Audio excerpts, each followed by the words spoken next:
Hello students, welcome to Shivaji polytechnic online classes.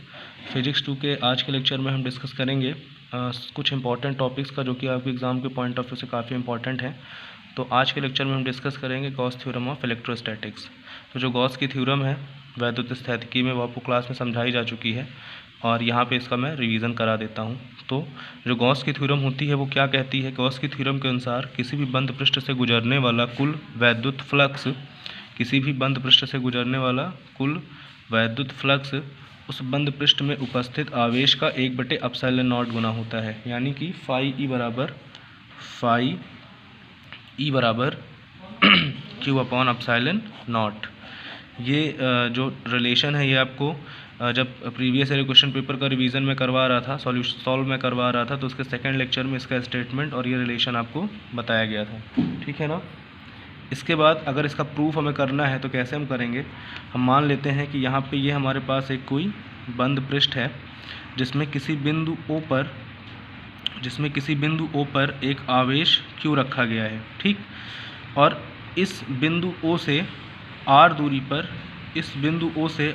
पर किसी बिंदु P पर, यानी गोले के पृष्ठ पर, इस बिंदु O से R दूरी पर गोले के पृष्ठ P पर एक स्मॉल क्षेत्रफल लिया गया है जिसे हम dA बोल देते हैं। एक स्मॉल क्षेत्रफल dA लिया गया है। अब इस आवेश Q के द्वारा इस बिंदु P पर ये जो स्मॉल क्षेत्रफल dA लिया गया है, इस पर जो वैद्युत क्षेत्र उत्पन्न हो रहा है वो ROP के अनुदिश है, यानी वो OP के अनुदिश है। तो जो क्षेत्रफल, जो वैद्युत क्षेत्र का वेक्टर होगा, वेक्टर E, वो इस डायरेक्शन में होगा। और इस क्षेत्रफल का जो एरिया वेक्टर होगा, क्षेत्रफल वेक्टर होगा, वो dA होगा और वो इस डायरेक्शन में होगा। और मान लेते हैं कि वेक्टर E और वेक्टर dA के मध्य कोण थीटा बन रहा है। ठीक है ना। अगर हम इस स्मॉल क्षेत्रफल के दोनों सिरों को बिंदु O से मिला दें तो यहाँ पे एक कोण बनेगा जिसे हम घन कोण कहेंगे, जो कि इस स्मॉल क्षेत्रफल dA के द्वारा बिंदु O पर आंतरित किया गया है। ठीक। अब अगर इस लघु क्षेत्रफल dA से गुजरने वाला वैद्युत फ्लक्स d फाई ई हो तो d फाई ई का मान क्या हो जाएगा? Vector E into vector dA। ठीक। अब इसको हम लिख सकते हैं d फाई ई बराबर वेक्टर E का मान क्या हो जाएगा? इसका परिमाण क्या हो जाएगा? E, और वेक्टर dA का परिमाण dA हो जाएगा, और इन दोनों के बीच बना कोण cos थीटा। क्योंकि यहाँ पे इनका डॉट प्रोडक्ट हो रहा है, इसलिए हम d फाई ई बराबर लिखेंगे E dot dA cos theta, जहाँ d फाई ई लघु क्षेत्रफल dA से गुजरने वाला वैद्युत फ्लक्स है। ठीक। तो यहाँ पे जो d फाई ई है वो लघु क्षेत्रफल dA से गुजरने वाला वैद्युत फ्लक्स है। अब यहाँ पे जो E होता है, यानी वैद्युत क्षेत्र E का मान होता है 1/4πε0 इंटू Q/r²। अब अगर E के इस मान को हम अगर समीकरण 1 मान लें, तो वैद्युत क्षेत्र के इस मान को हम समीकरण 1 में अगर रख देते हैं तो d फाई ई की वैल्यू क्या मिलेगी? तब यहाँ पे लिख देते हैं E का यह मान समीकरण 1 में रखने पर तब हमें d फाई ई का मान क्या मिलेगा? तब हमें मिलेगा d फाई ई बराबर 1/4πε0 into Q/r² into dA cos theta. अब इसे हम दूसरी तरह से लिख सकते हैं d फाई ई बराबर Q/4πε0 into dA cos theta upon r²। तो यहाँ पे एक चीज़ ध्यान दीजिए आप कि जो dA cos theta upon r² है, ये इस लघु क्षेत्रफल के द्वारा बिंदु O पर बनाया गया घन कोण है, जहाँ dA cos theta upon r² बराबर d ओमेगा। ठीक। d ओमेगा क्या है? d ओमेगा लघु क्षेत्रफल लघु क्षेत्रफल DA द्वारा बिंदु O पर बनाया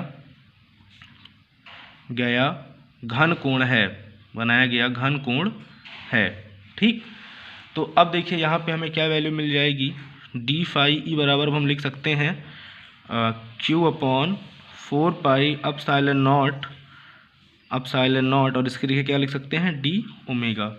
अब देखिए यहाँ पे अभी तक हमें जो वैद्युत फ्लक्स मिल रहा है वो लघु क्षेत्रफल DA से गुजरने वाला वैद्युत फ्लक्स है। अगर हमें संपूर्ण गोलीय पृष्ठ से यानी संपूर्ण बंद पृष्ठ से गुजरने वाला वैद्युत फ्लक्स निकालना है तो हम इसका समाकलन कर देंगे, दोनों ओर समाकलन कर देंगे। तो इसका हम दोनों ओर अगर समाकलन कर दें तो हमें वैल्यू क्या मिल जाएगी, डी फाई ई का मान हो जाएगा फाई ई इक्वल्स टू, यहाँ पे Q upon 4 pi epsilon not constant है तो ये बाहर आ जाएगा Q upon 4 pi epsilon not, और यहाँ पे बचेगा इंटीग्रेशन ऑफ डी ओमेगा। ठीक, अब इंटीग्रेशन ऑफ डी ओमेगा क्या होगा, ओमेगा हो जाएगा, तो इसको हम लिख सकते हैं phi E equals to Q upon 4 pi epsilon not, integration of D omega हो जाएगा ओमेगा। ओमेगा क्या है, इस संपूर्ण पृष्ठ द्वारा, यानी कि जो ये संपूर्ण पृष्ठ है इसके द्वारा बनाया गया घन कोण है। संपूर्ण पृष्ठ पर जो क्षेत्रफल बनेगा, जो क्षेत्रफल है उसके द्वारा बनाया गया घन कोण है। ठीक, तो ओमेगा का जो मान होता है, ओमेगा बराबर होता है गोलीय पृष्ठ का क्षेत्रफल A बाई उसकी त्रिज्या का वर्ग। तो गोलीय पृष्ठ का जो कुल क्षेत्रफल हो जाएगा वो हो जाएगा 4 पाई r स्क्वायर और त्रिज्या का वर्ग यानी r स्क्वायर, तो r स्क्वायर से r स्क्वायर कैंसिल हो जाएगा और ओमेगा बराबर बचेगा 4 पाई। तो अगर ओमेगा का यह मान हम रख दें यहाँ पे तो फाई ई बराबर क्या मिलेगा, फाई ई बराबर मिलेगा Q upon 4 pi epsilon not into 4 पाई। अब यहाँ से 4 पाई कैंसिल आउट हो जाएगा तो फाई ई बराबर क्या मिल जाएगा, Q अपॉन एप्सिलॉन नॉट।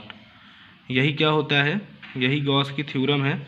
देखिए यहाँ पर यही गॉस की थ्योरम थी जिसे हमें प्रूफ करना था। तो इस तरह आप अगर एग्ज़ाम में आता है तो आप गॉस की थ्योरम प्रूफ कर सकते हैं। यहाँ पे लिख दीजिएगा, जहाँ इसके लिए लिख दीजिएगा जहाँ ओमेगा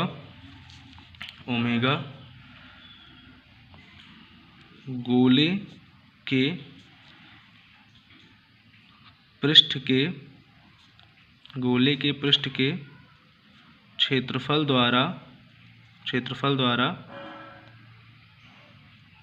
क्षेत्रफल द्वारा गोले के बिंदु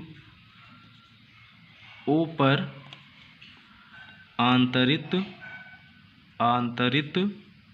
घन कोण है, जहाँ ओमेगा गोले के पृष्ठ के क्षेत्रफल द्वारा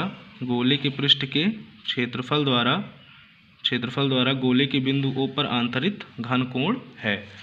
तो इस तरह से आप गॉस की थ्योरम अगर एग्ज़ाम में आती है तो आप प्रूव कर सकते हैं। और अगर इसमें कोई चीज़ समझ में ना आई हो, कॉन्सेप्ट में कहीं पे कोई प्रॉब्लम हो, कोई चीज़ समझ में ना आई हो, दिक्कत हुई हो, तो आप लोग क्वेश्चन कर सकते हैं, कमेंट करके क्वेश्चन पूछ सकते हैं या मैसेज करके क्वेश्चन पूछ सकते हैं। Thank you very much.